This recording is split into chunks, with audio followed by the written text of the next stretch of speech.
on paper, hata kwa ramani mpira wa Afrika haipo Simba United. Simba. Kwa hiyo walideserve kushinda. Sawa, umezungumzia hatua ya makundi ambayo tayari Yanga wameingia. Huko kuna kibarua kingine namna timu ilivyo. Kibarua ni kikubwa sababu leo Silver Striker au Silver Striker United leo ilikuwa ni timu ya kawaida. Yaani story sio Yanga kumfunga Silver. Hiyo sio story.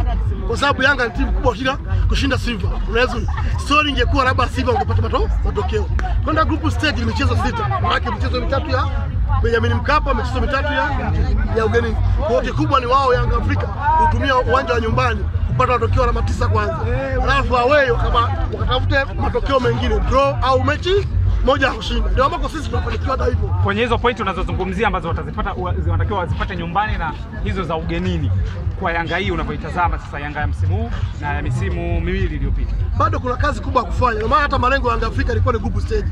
Kama unamsikia viongozi wao, walikuwa lengo lao kuingia group stage. Wao wamefikia malengo sababu wanajua ugumu wa mashindano ya CAF Champions League. Hata mechi leo ilikuwa sio nyepesi, ni mechi ngumu.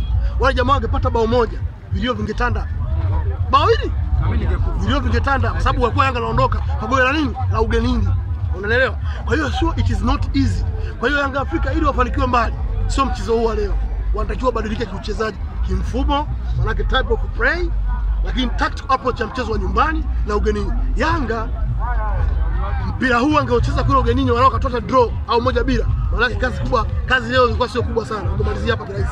Kwa hiyo mechi za kimataifa zina namna ambavyo ya kucheza. Anapoingia kwenye group stage lazima ajue kucheza ugenini na nyumbani. Umeelewa? Nyumbani unataka ushinde, ugenini ukafaje? Ukatafuta draw au kushinda kama inawezekana. Unaelewa? Kwa hiyo kama unajua kucheza nyumbani na ugenini, kuna group stage unaweza kufanikiwa kuvuka. Kwa hiyo niseme tu bado kuna kazi kubwa, hasa Mabeda ambao ni Patrick Mabeda. Sijajua, nimesikia Yanga Afrika wanatangaza kocha hivi karibuni. Kama kocha mpya atakuja, maana yake anakuja kubadilisha kwenye eneo la kiungo, eneo la ushambuliaji. Awafundisha washambuliaji kama Prince Dube on how to score.